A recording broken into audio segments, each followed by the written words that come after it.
Assalamualaikum warahmatullahi wabarakatuh. Saya Korea Oktariana Anwar, MPM 21082601193. Pada kesempatan kali ini akan menjelaskan materi tentang Obsessive Compulsive Disorder atau OCD. Nah, OCD itu apa sih? OCD adalah kelompok gejala meliputi pikiran yang intrusif, ritual, preokupasi, dan kompulsi. Gangguan ini menimbulkan gangguan fungsional dan penderitaan yang signifikan ditandai dengan gangguan obsesi dan kompulsi. Adapun tipe atau 4 pola gejala utama dari OCD itu sendiri, yang pertama itu adalah kontaminasi atau pembersihan. Pola yang paling umum adalah obsesi kontaminasi, diikuti dengan mencuci atau disertai dengan penghindaran kompulsif dari objek yang mungkin terkontaminasi. Objek yang ditakuti seringkali sulit dihindari, misalnya kotoran, urin, debu, ataupun kuman. Pasien dapat menggosok kulit dari tangan mereka dengan mencuci tangan yang berlebihan, atau mungkin tidak dapat meninggalkan rumah karena takut akan kuman, terkena kuman. Kemudian tipe atau 4 pola gejala yang kedua itu adalah berupa keraguan atau pengecekan patologis. Nah, pola kedua yang paling umum itu adalah obsesi keraguan, diikuti dengan paksaan memeriksa. Obsesi sering menyiratkan beberapa bahaya kekerasan, misalnya lupa mematikan kompor atau tidak mengunci pintu. Nah, pemeriksaan mungkin melibatkan beberapa perjalanan kembali ke rumah untuk memeriksa kompor, misalnya. Pasien-pasien ini memiliki keraguan diri obsesional dan selalu merasa bersalah karena melakukan atau telah melupakan sesuatu. Nah, tipe yang ketiga itu adalah pikiran intrusif atau terlarang.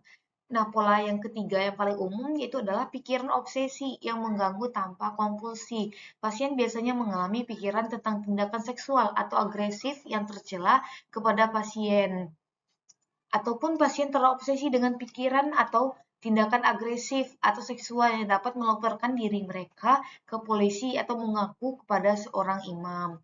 Nah, yang keempat adalah simetri atau urutan. Pola keempat yang paling umum adalah kebutuhan akan simetri atau presisi yang dapat menyebabkan kompulsi kelembatan. Pasien dapat memerlukan waktu berjam-jam untuk makan ataupun mencukur wajah, ataupun dalam penyelesaian suatu tugas. Nah, untuk gejala klinisnya sendiri terbagi menjadi etiologi dari terjadinya OCD ini sendiri. Yang pertama itu adanya kerusakan sirkuit striatal, kemudian adanya peran neuroanatomi, kemudian neurosirkuitry, kemudian neurotransmitter, kemudian beberapa daerah otak termasuk cingulate anterior, cortex orbitofrontal, dan striatum. Kemudian adanya peran dari sistem neurotransmitter yang berupa serotonin, dopamin, glutamat, dan GABA. Adapun untuk gejala klinis dari OCD ini sendiri terbagi menjadi 3. Yang pertama adalah predominan pikiran obsesif. Nah, untuk predominan pikiran obsesif itu ditandai dengan adanya pikiran, perasaan, gagasan, atau sensasi yang berulang dan mengganggu. Meskipun pikiran ini tersebut berbeda-beda, namunnya hampir selalu menyebabkan penderitaan atau distres. Kemudian yang kedua adalah predominan tindakan kompulsif. Umumnya tindakan kompulsif berkaitan dengan kebersihan, khususnya mencuci tangan, memeriksa berulang untuk meyakinkan bahwa satu situasi yang dianggap berpotensi bahaya tidak terjadi, atau masalah kerapihan atau keteraturan. Kemudian yang ketiga itu adalah campuran pikiran dan tindakan obsesif. Nah, kebanyakan dari penderita OCD memperlihatkan pikiran obsesif serta tindakan kompulsif. Diagnosis ini digunakan bila kedua hal tersebut sama-sama menonjol, yang umumnya memang demikian. Nah, adapun untuk penegakan diagnosis, yang pertama diagnosis berdasarkan PPDGJ 3, itu menegakkan diagnosis dari OCD ini harus pasti gejala-gejala obsesif atau tindakan kompulsif atau kedua-duanya harus ada hampir setiap hari selama setidaknya 2 minggu berturut-turut. Hal tersebut merupakan sumber penderitaan atau distres atau yang mengganggu aktivitas penderita. Gejala-gejala obsesif harus mencakup hal-hal berikut. Yang pertama, harus disadari sebagai pikiran atau impuls dari sendiri. Yang kedua, setidaknya ada satu pikiran atau tindakan yang tidak berhasil dilawan, meskipun ada lainnya yang tidak lagi dilawan oleh penderita. Yang ketiga, pikiran untuk melakukan tindakan tersebut di atas bukan merupakan hal yang memberi kepuasan atau kesenangan, sekedar perasaan lega dari ketegangan atau ansietas, tidak dianggap sebagai kesenangan seperti yang dimaksud di atas. Kemudian yang keempat, gagasan, bayangan pikiran, atau impuls tersebut harus merupakan pengulangan yang tidak menyenangkan. Kemudian, adanya kaitan erat antara gejala obsesif, terutama pikiran obsesif, dengan depresi. Penderita gangguan obsesif kompulsif seringkali juga menunjukkan gejala depresif, dan sebaliknya penderita gangguan depresif berulang dapat menunjukkan pikiran-pikiran obsesif selama episode depresifnya.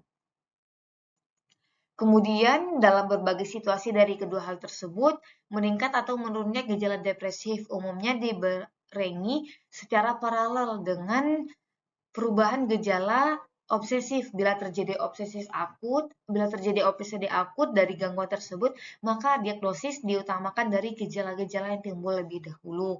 Diagnosis gangguan obsesif kompulsif ditegakkan hanya bila tidak ada gangguan depresif pada saat gejala obsesif kompulsif terasa timbul. Bila dari kedua tidak ada yang menonjol, maka lebih baik menganggap depresi sebagai diagnosis yang primer. Pada gangguan menahun, maka prioritas diberikan pada gejala yang paling bertahan saat gejala yang lain menghilang.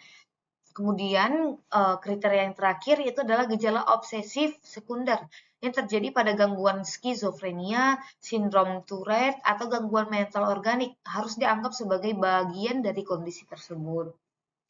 Sedangkan kriteria diagnosis berdasarkan DSM-5, yang pertama itu adalah adanya obsesi kompulsif atau keduanya. Kemudian yang kedua, obsesi atau kompulsi sangat memakan waktu, misalnya lebih dari 1 jam per hari, atau menyebabkan distres atau hendaya yang secara klinis bermakna pada fungsi sosial, okupasi, atau area penting lainnya. Yang ketiga, gejala obsesif kompulsif tidak disebabkan oleh efek fisiologis zat, misalnya penyalahgunaan zat, atau obat, atau kondisi medis lainnya. Kemudian yang keempat, gangguan tidak lebih baik dijelaskan dengan gejala gangguan lain, misalnya cemas berlebihan seperti pada gangguan cemas menyeluruh, preokupasi pada penampilan pada body dysmorphic disorder, kemudian menarik rambut pada trichotillomania, mengupas kulit pada gangguan eksoriasi, gerakan stereotipi pada gangguan gerak stereotipi, perilaku makan ritual pada gangguan makan, preokupasi terhadap zat gangguan terkait zat dan ketergantungan, dorongan atau fantasi seksual pada parafilia, impuls pada gangguan pengendalian impuls dan tingkah laku, berpikir mendalam akan rasa bersalah pada gangguan depresi mayor, talk insertion atau preokupasi delusional seperti pada spektrum skizofrenia dan gangguan psikotik lain, atau pola perilaku berulang seperti pada gangguan autism. Nah, adapun untuk tata laksana dari OCD sendiri itu adalah indikasi farmakoterapi dan psikoterapi sebagai lini pertama.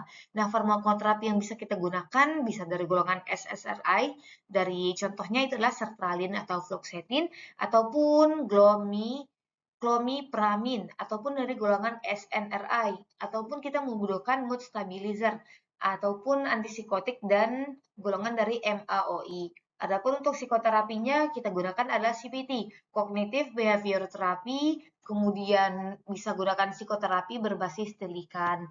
Mungkin hanya itu saja yang bisa saya sampaikan pada kesempatan kali ini. Saya tutup. Wassalamualaikum warahmatullahi wabarakatuh.